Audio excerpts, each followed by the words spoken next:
So if you are among the 2/3 of Americans who haven't checked your credit score in the last year, you're going to want to watch this video because it outlines a practice called debt parking that's used to blackmail people and to set a trap and basically extort money from them. So let me repeat that first statistic again. So in the last year, 2/3 of all Americans have not checked their credit score. And I said that there is a practice called debt parking. It's a practice which is used by debt collectors and debt collection companies to, to extort people. And it's a form of basically passive extortion by which a false report is placed on your credit report. And remember, 2/3 of Americans didn't look at their credit score in the last year. And then that false report, which is put there, just kind of hangs out there in the balance. Okay guys, so I said it hangs out in the balance. So this report has been made on someone's credit, and it doesn't really, it just hangs there passively. So it's called a kind of passive debt collection, which is what debt parking is. It's a form of passive debt collection. And so it doesn't come up until the person who doesn't know that this report is there, and these reports, between like 80 and 97% of them are filled with inaccuracies or unverified, so they're basically false reports on people's credit. And you know, they don't come up, they're unknown until the person either does something big like get a mortgage or is in the process of applying for a job and the company runs a credit check on them. So then this thing is hanging out passively, and it's basically a trap that's been set by these debt collection companies, this debt parking practice. The trap basically gets sprung when that happens, right? And so let me tell this story better through the anecdote of one of the more notorious companies, which is called Midwest Recovery Systems. They are a debt collector who is currently in the process of being sued by the Federal Trade Commission, and they're being sued for explicitly for the use of this debt parking scam, basically is what it is, but this debt parking practice, if you will. And so there's it's a really good example of what happened, and it shows exactly what it would look like for a person. I think that's a monkey, honestly. So Midwest Recovery Systems, what happened is they bought up a whole bunch of debt which was filled with inaccuracies. Per the FTC's claims, Midwest Recovery Systems knew that between 80 to 97% of the debt that they were trying to collect on, which was $98 million in total, they knew that between 80 to 97% of those debts were inaccurate or unverified, meaning basically almost all of it was false, okay? And so they collected on that $98 million of false debt, $24 million. And what they would do is they bought up all of these debts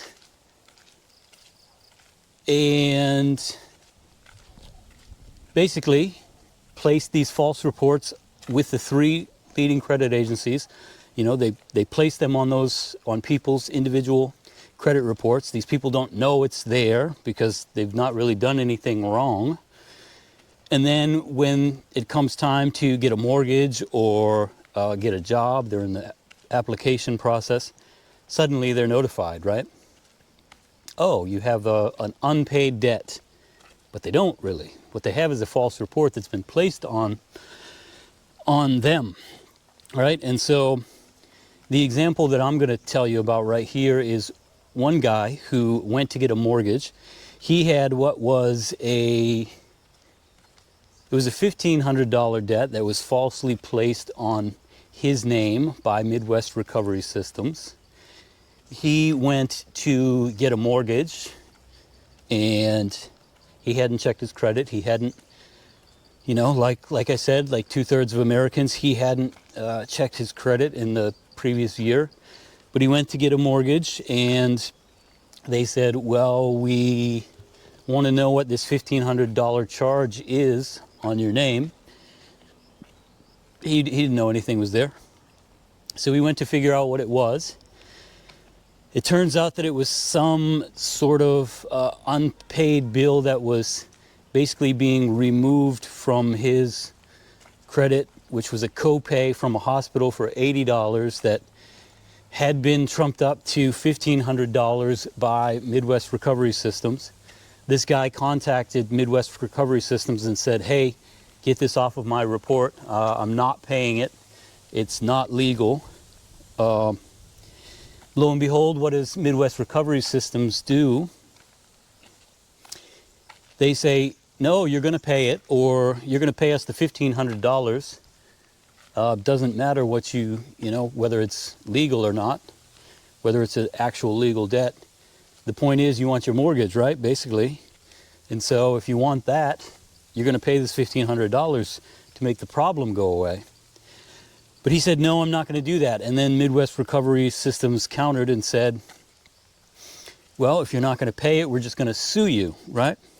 And so this is what the company did. I'm sure he was not the only one, because per the FTC lawsuit ongoing against Midwest Recovery Systems, there were $98 million of debts which they were trying to collect on. Remember, according to the FTC, between 80 and 97% of those debts were known by Midwest Recovery Systems to be filled with inaccuracies and to be unverified. So basically, these guys are just trumping up charges against people, blackmailing people, putting these charges onto their credit reports, and then waiting passively, this is why it's called passive debt collection, for these people to find out, right, when the trap is sprung, when they're again in the process of applying for a mortgage or applying for a job, and then suddenly they get this notification that, oh, you have this unpaid bill, but again, it's false. And so that's the trap, right, the passive aspect of it. Now, like I said, the FTC said that there were 98 million in charges by Midwest Recovery, or $98 million of total debt on which Midwest Recovery Systems was trying to collect.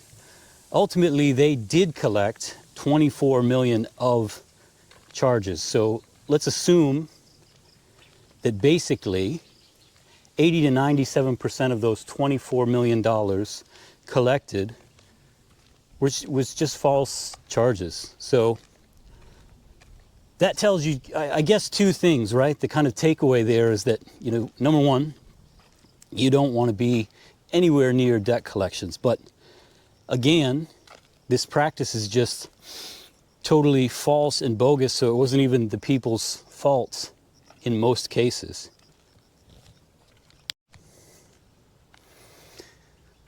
Number two, it also kind of reiterates the point that, you know, if you're an American watching this, and I assume most people will be, you know, 2/3 of us aren't checking our credit scores in the last, you know, in the past 12 months. 2/3 of us haven't done that. And so this is how it happens, right? Because we're not on top of our credit score, we're not paying attention to the negative reports that would come up. That's how this passive debt collection practice of debt parking is allowed to continue, right? Or, you know, that's how people get blackmailed, right? Because they're not paying attention. And I'm not saying that it's the fault of the people really at all for not paying attention. You know, it's not their fault that these debt collections agencies engage in this bad behavior. But if Americans are a little bit more vigilant about their credit score and check it more often, then they will see when these things pop up, and they'll be able to be able to counteract it, right? They'll be able to dispute the charge before it comes up in the case of a mortgage, right? Or before a potential employer sees it and dings you, right? So you have to be, I guess the point is, you know, you got to be diligent as well, because there's a lot of shitty people out there. There's a lot of shitty debt collections people who engage in debt parking. You know, Midwest Recovery Systems, morally bankrupt company. Hopefully they'll be financially bankrupt. Hopefully they'll pay the, you know, pay the price, and hopefully justice will be served. But, you know, we the consumer also have to be diligent, I guess is the point here. And so, you know, that's what debt parking is. This is something that goes on with all forms of debt. Companies buy up this debt, and they know it. They know what they're doing, these debt collections companies. They know that this stuff is riddled with inaccuracies. And they're doing this, you know, to do exactly what I outlined before, which is to set this passive debt trap on people and then basically blackmail them when it comes time, because, again, these people are being prevented from moving on with their lives, right? Even though, you know, I wouldn't even say it that way. I would say, like, maybe I should phrase that differently, not moving on with their lives, but they're just being prevented from, you know, a major milestone like getting a mortgage or getting a job. And so basically, that's exactly how it would work, right? In the majority of cases, you're going to see a lot of people, again, like 24 million was collected. So that says to me that a lot of people just said, well, Jesus, you know, I'm being blackmailed, but it's better for me to pay off this debt, even though I know it's false, than it is for me to suffer the consequences of not being able to get a mortgage, or suffer the consequences of not getting a job because I have this false report on my credit. And so that's just how bad some companies in the debt collection industry are. Midwest Recovery Systems, again, is the name of the company that I'm referring to. I'll link a couple resources below so you guys can kind of verify the story. It is something, debt parking is a practice which is, it's either illegal currently, or it's in the process of being outlawed, but nevertheless, people have already suffered and continue to suffer because of it. So I think the point of my whole kind of rant here is to inform people of debt parking and what it is. And also note that, you know, despite the companies being the perpetrators and doing something illegal, that we, the consumer, because 66% of us don't check our credit score, or haven't within the last year, that we're also putting ourselves at risk of falling victim to debt parking, right? So I don't want to be blackmailed. I don't think any of you out there logically want to be blackmailed. But nevertheless, in some sense, we're setting ourselves up for it because we don't stay on top of our credit scores. And, you know, of course, we know that we want to have a better credit score because of all of the benefits that come with it. But I think a lot of us also don't pay attention to it for other reasons, right? But, you know, we really should, because again, you could find yourself falling victim to debt parking, being blackmailed at the point of trying to get a mortgage, or, you know, applying for a job, and just saying, well, it's better in this case to just pay, like in the case of that guy, you know, $1,500. Not that he paid it, but some people would say in that instance, you know, let me pay this $1,500. I need this to be gone. So anyway, that's the video for today. I hope you guys understand a little bit about debt parking, and I hope you maybe at least, you know, that'll prompt some of you to check your credit score and be aware that, you know, if there's something that pops up on there, you have to understand what it is. And if it's false, you need to dispute it. So anyway, in the resources, I'm going to link, I'll link like two